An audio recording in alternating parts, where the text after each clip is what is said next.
What is a carcinogen? I don't know, Jacob. Do you, Derek? It is anything that causes cancer. Do you know of any carcinogens? I know of 3. Formaldehyde, ethylbenzene, and most beryllium compounds. What the deuce? Formaldehyde is a very common ingredient in a lot of household products such as glue. Isn't it also like dry cleaning stuff? Yes, it sure is. It causes cancer to the nasal sinuses, nasopharynx, and also brain cancer. It can possibly cause leukemia. It has 66,413 pounds TRI, or toxic release inventory. Ooh, sounds good, Jacob. Yeah, there are 2 more. They are ethylbenzene and beryllium compounds. What are those? There are 2 carcinogens. Ethylbenzene causes cancer to the liver and lungs. You can find it in coal refineries and petroleum refineries. It releases 4,626 pounds TRI.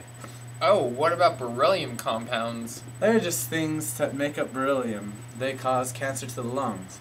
They're very dangerous to all humans and animals. It can also cause berylliosis. It has 170 pounds TRI.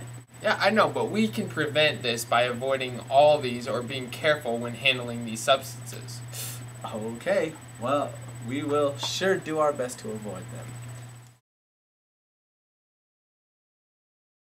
Hey, Jacob. After you told me about those cancer-causing chemicals, I did some research on my own. Well, did you find anything interesting? I'm not sure she found a lot on Facebook. That's enough. What did you really learn? Well, benzene is one of the most common. It ranks top 20 in production volume for chemicals produced in the U.S. And it's even found in products like detergents, glues, and household cleaning products.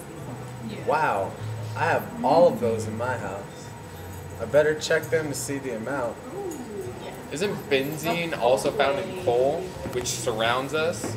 Yeah, well, in the 1800s. But now it's mostly made from petroleum. Wow, that's dangerous. I heard something on the radio about arsenic. Is that a carcinogen too? Yeah, actually I found some information on it. It's a naturally occurring... Jacob, do you actually believe all this? Hey, just wait. Arsenic is a naturally occurring substance widely spread out in Earth's crust, and it's even found in our drinking water. This is unrealistic. Yeah, is there anything else we should know about? Unfortunately, there's plenty. I really got worried when I found asbestos was one. It's found in soil and rocks and is used to insulate just about everything. How dangerous is it? Extremely, but it's often hidden. It can take 30 to 50 years to diagnose lung cancer caused by asbestos, and it can be almost anywhere. High-risk areas include construction and demolition sites, power plants, mechanic shops, and steel mills. Wow, I was so unaware. Thanks for the fact.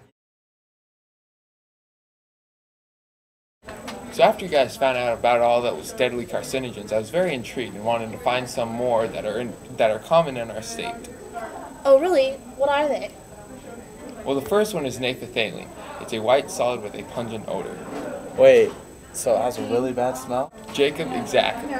From the 1960s until the 1990s, significant amounts of naphthalene were produced from petroleum refining. But today, petroleum-derived naphthalene represents only a minor component of naphthalene production. Mostly, it comes from coal tar. Naphthalene is the most abundant single component of coal tar. Typically, coal tar is about 10% naphthalene. Wow. We have a lot of coal in Wyoming, so it must have a big risk here. Yes, it is. What are some of the other carcinogens you found? Well, another very important one that I'm sure everyone has heard of is tobacco. Oh yeah, that stuff is terrible. Most definitely. Yes, it is. Tobacco is a very common carcinogen, but also a very bad one. Mostly it causes lung cancer and is associated with over 1 million deaths in the 20th century. Sounds terrible. Yes, tobacco is most commonly found in cigarettes, but is also a variety of other things like chewing tobacco and pipe tobacco. I'm not ever touching any of them. Good, because it can do serious damage. So Derek, what else did you find? I found 2 more big ones. The first is nickel, a well-known element but is not widely known as a carcinogen. Nickel is found in the environment, which makes it easy to get in our food and water, but that's not where the most problems come from.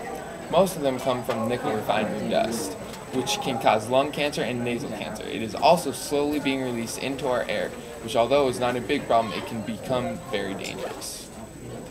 Never realized how dangerous nickel was. Me too. I'm gonna be more careful when around refineries with nickel. You should. We also still have one more carcinogen that I found to be dangerous. What is it? It is lead.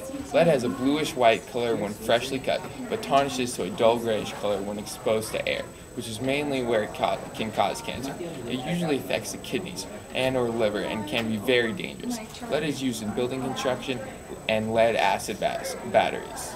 It is part of our everyday lives. It occurs in nature, so it can be in our food and water, but for the most part, it's harmless in that form. To protect ourselves from it, we need to be aware of it and know when we are around it or handling it.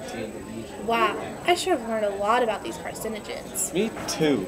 And so many of them in our everyday lives. Yes, which is why we need to be more careful with them because they can cause cancer and possibly kill you. Well, I sure hope that never happens to me, and I'm glad we learned these things, and I now feel much safer and know about carcinogens. Woo!